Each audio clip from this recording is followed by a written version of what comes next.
I was watching Bad Bunny's Super Bowl halftime show when I saw this shot. It's a bunch of Puerto Rican ladies with construction tools and laying down cinder blocks. And I know that the whole thing was about Puerto Rico, but I couldn't really figure out, what did this shot mean? What message was he trying to send? So I started researching, and it sucked me into a vortex about something called Operation Bootstrap, which was a program by the US government designed to get Puerto Rican women into manual labor jobs. And there was a darker side of this program too. The US government started to impose forced and coerced sterilization among Puerto Rican women so that they would have less kids, so that there were less Puerto Rican immigrants moving to the United States. In fact, in the late 1960s, almost 30% of Puerto Rican women had undergone sterilization surgeries. I know this sounds crazy, but once you start to see that symbol, you see symbolism all over this performance. Computer, rewind to the Dominoes as a sign of Spanish colonialism.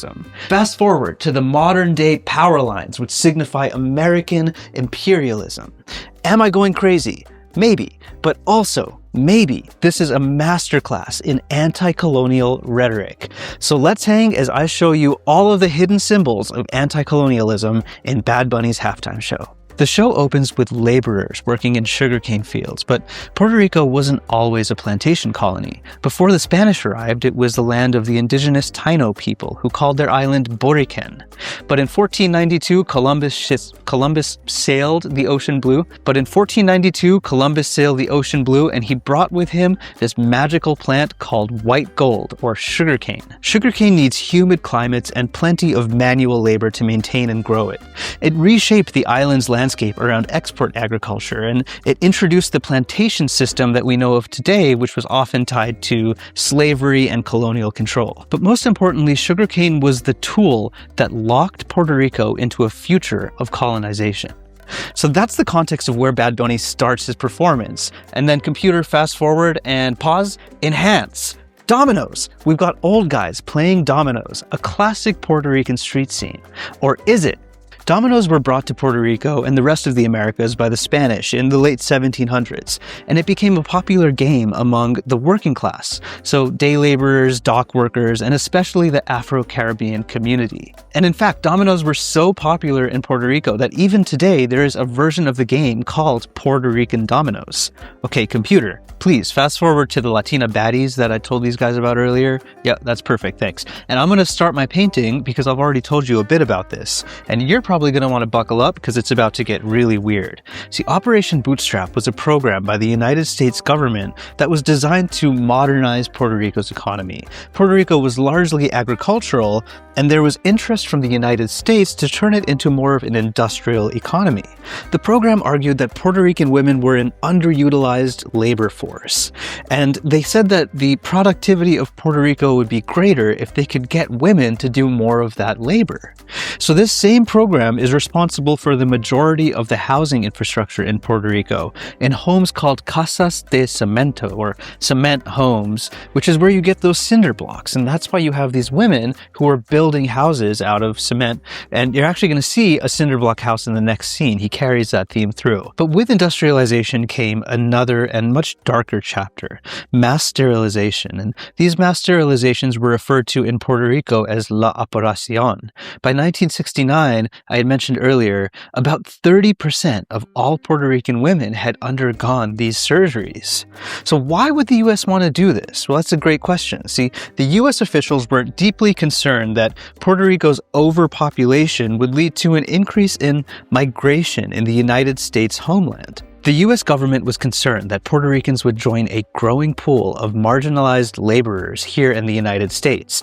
And this concern wasn't just economic, it was obviously quite racial and social as well, and it was tied to anxieties about who should and shouldn't be allowed to come to the United States.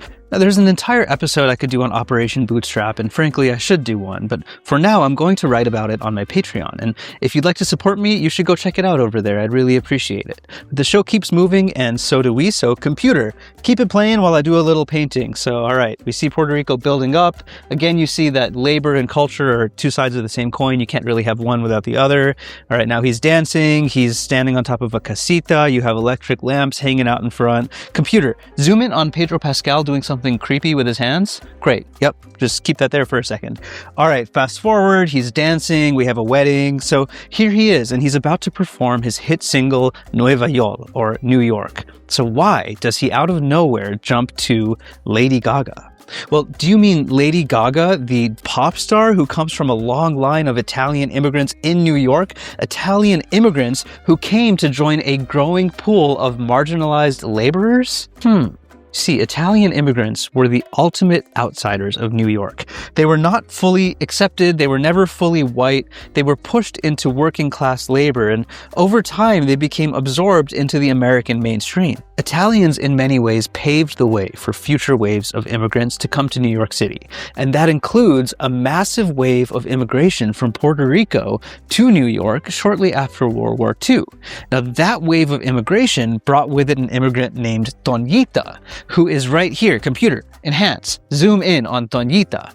Now, Tonita came from Puerto Rico to Williamsburg in the 1950s amidst a mass wave of migration. And yes, that is really her, and she runs the Caribbean Social Club in Williamsburg, New York. It's a local hangout spot for Puerto Ricans, and it's seen as the last bastion of a neighborhood that was once dominated by Puerto Rican immigrants. So today, many of those families have been priced out, replaced by a slightly different wave of Williamsburg residents who don't see New York in exactly the same way. So this act is all about diaspora and the way that Puerto Ricans moved through an American system that was shaped by earlier waves of immigrants, shifting racial categories, and economic displacement. And while the diaspora unfolds in New York City, the show pulls us back to the island, back to the sugarcane fields where this all began. Computer, show us Ricky Martin looking like a leathery vampire and singing a song about how he doesn't want what happened to Hawaii to happen to Puerto Rico. And that song that he's singing is a reference to how Hawaii became a state after a long history of annexation and displacement. Puerto Rico, on the other hand, still exists in this unresolved space, and it's not fully independent, but it's also not fully equal. It's sort of a territory that's shaped by decisions far beyond its shores.